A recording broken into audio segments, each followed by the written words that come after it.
രാജ്യമൊന്നടങ്കം തെരഞ്ഞെടുപ്പ് ചൂടിലാണ്. ആ തെരഞ്ഞെടുപ്പ് ചൂടിന് ഊറ്റം കൂട്ടുന്ന ബി.ജെ.പിയുടെ താരപ്രചാരകൻ പ്രധാനമന്ത്രി നരേന്ദ്രമോദി രാജ്യത്തൊന്നാകെ റോഡ് ഷോകളിൽ പങ്കെടുക്കുമ്പോൾ അദ്ദേഹത്തിനൊപ്പം മറ്റൊരു താരം കൂടി ഉണ്ടാകാറുണ്ട്. എനിക്കിപ്പം ഇപ്പോൾ സുജയ പാർവതി, ഞാൻ റെഡിയാ. നമ്മുടെ റോഡ് ഷോ വരുന്നോ? ഞാനുണ്ട്. അപ്പോൾ reporter road show begins here. അതായത് ഇതാണ് ആ താരപ്രചാരകൻ എന്ന് പറയുന്നത്. ഇത് അതെ, സാരഥിയെ കൂടി കാണിക്കണം, സാരഥിയോട് സംസാരിക്കണം. ആ സമയമാകുമ്പോഴത്തേക്ക് ഞാൻ മൈക്ക് വേറൊരാൾക്ക് കൈമാറണം എന്നുള്ളത് കൂടി ഈ ഒരു സമയത്ത് പറയാം.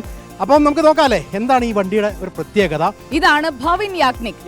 ഈ വാഹനം ഇതുപോലെ സൂക്ഷിച്ച് പൊന്നുപോലെ കൊണ്ടു നടക്കുന്നത് എന്ന് വേണമെങ്കിൽ പറയാം. പ്രധാനമന്ത്രി എവിടെ റോഡ് ഷോ നടത്തുന്നുണ്ടോ അവിടെയൊക്കെ ഭവിൻ യാഗ്നിക് ഉണ്ടാകും. बहुत अच्छा है केरल. ये तीसरी चौथी बार से ऊपर है और केरल का मिजाज मुझे भी इस तरह कुछ अलग लगा है, लेकिन यहाँ का एटमॉस्फेयर बहुत ही अच्छा है, लोगों की तरह, यहाँ के लोगों की तरह. So good. How many times you travel with this vehicle? I think 2.5 years is the continue with the Modi ji sir and with him. Wherever the road show is, you will be going with this car.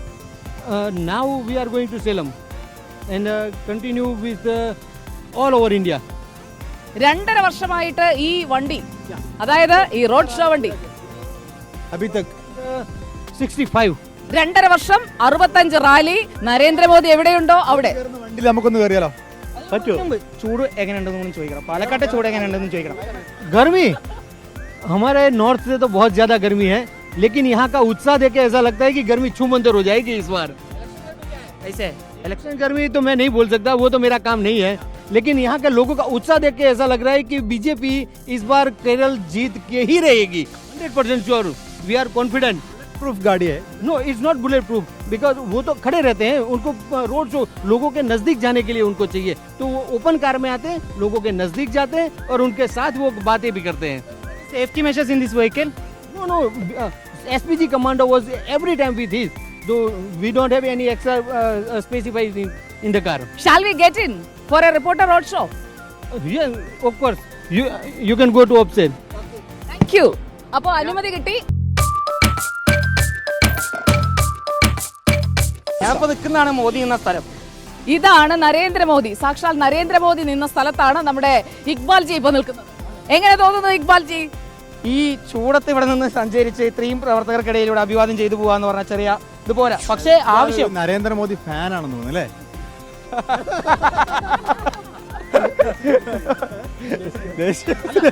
നമ്മുടെ മലപ്പുറം മണ്ഡലത്തിലെ BJP കാൻഡിഡേറ്റിന് ഈ വണ്ടിയിൽ കയറാൻ പറ്റിയിട്ടില്ല. പക്ഷെ നമ്മുടെ ഇക്ബാൽ ഈ വണ്ടിയിൽ കയറിയിട്ടുണ്ട്, ഞാൻ കയറിയിട്ടുണ്ട്. അതെ, വലിയ ഇഷ്യൂ ആക്കട്ടെ. കുഞ്ഞാലിക്കുട്ടിക്ക് ശേഷം ഞാൻ ആദ്യമായിട്ട് പിന്നെ ഇഷ്യൂ കേൾക്കുന്നു ഇപ്പോഴാണ്. അബ്ദുൽ സലാം പറഞ്ഞിട്ടുണ്ട്. അപ്പോ പക്ഷെ അത് വലിയൊരു നമ്മളിപ്പോ നരേന്ദ്രമോദി റോഡ് ഷോ നടത്തിയ അതേ വഴിയിലൂടെയാണ് റിപ്പോർട്ടറിന്റെ വാർത്താ സംഘം ടീം റിപ്പോർട്ടർ ഇപ്പോൾ പോകുന്നത്.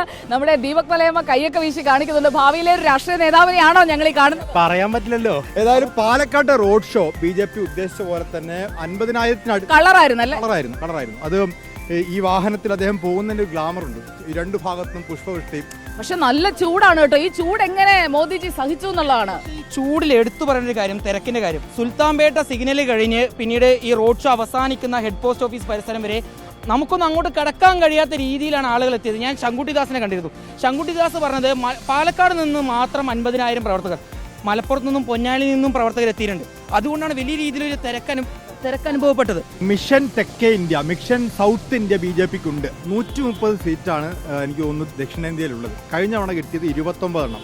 അതിൽ 25 കർണാടകയിൽ നിന്നാണ്, 4 തെലങ്കാനയിൽ നിന്ന്. അതിൽ കൂടുതൽ എന്ത് കിട്ടും എന്നുള്ളതാണ് ഇത്തവണ ചിന്തിക്കേണ്ടത്. കാരണം കർണാടകയിൽ ഒരു അല്പം വിമത ശല്യം ബി.ജെ.പിക്ക് ഉണ്ട്. കഴിഞ്ഞ തവണ കിട്ടിയ 25 എണ്ണം മുഴുവൻ കിട്ടുമോ, അതിൽ കൂടുതൽ കിട്ടും. സദാനന്ദ ഗൗഡ മാറാൻ നിൽക്കുന്നത് അടക്കം നമ്മൾ ഈശ്വരപ്പയുണ്ട്, സദാനന്ദ ഗൗഡയുണ്ട്, അതുപോലെ അങ്ങനെ ഒരു ചെറിയ ഒരു പിടി നേതാക്കന്മാർ അവിടെ വിമതരായി നിൽക്കുന്നുണ്ട്. അപ്പോൾ കർണാടക പ്രതീക്ഷിച്ച പോലെ കിട്ടുമോ? കർണാടക ഇല്ലെങ്കിൽ ഇപ്പോൾ കേരളം പോലുള്ള, തെലങ്കാന പോലെ, തമിഴ്നാട് പോലെ. തമിഴ്നാട്ടിലാണ് അണ്ണാമലൈ ഇഫക്റ്റ്. എന്താണ് അണ്ണാമലൈ ഇഫക്റ്റ് എന്ന് കാണാൻ പോകുന്നത്. അത് പറഞ്ഞപ്പോഴാണ് ഞാൻ ഓർത്തത്. നമ്മളിപ്പോൾ പാലക്കാട് ഈ റോഡ് ഷോ നടത്തിക്കൊണ്ടിരിക്കുകയാണല്ലോ. അതിനുശേഷം ഈ വാഹനം പോകുന്നത് സേലത്തേക്കാണ്.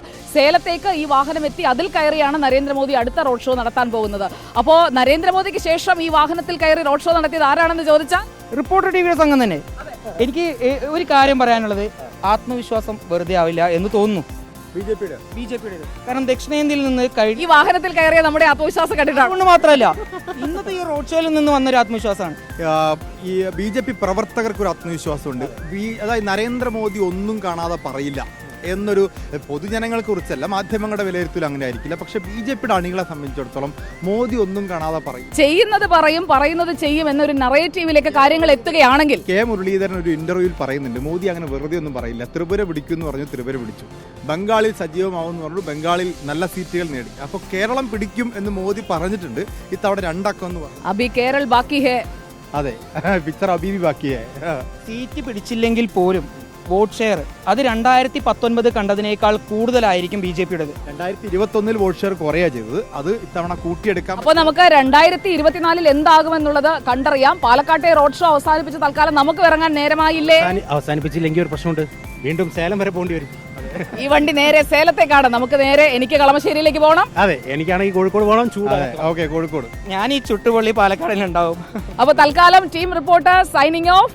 കൂടെ ആരാ നമ്മുടെ VS രഞ്ജിത്ത്, അല്ല ജിതിൻ, ഇതിന്റെ പേര് മുഴുവൻ എനിക്ക് അറിയില്ല. അത് സ്നേഹം കൊണ്ട് തക്കാളി എന്ന് വിളിക്കാറുണ്ടെങ്കിൽ നമ്മുടെ സ്വന്തം ജിതിനാണ് ക്യാമറ ചെയ്തിരിക്കുന്നത്. അപ്പം അവസാനിപ്പിക്കാം. അപ്പോൾ നമ്മൾ അവസാനിപ്പിക്കുന്നു. വീഡിയോ ജേർണലിസ്റ്റ് ജിതിനൊപ്പം ടീം റിപ്പോർട്ടർ പാലക്കാട്.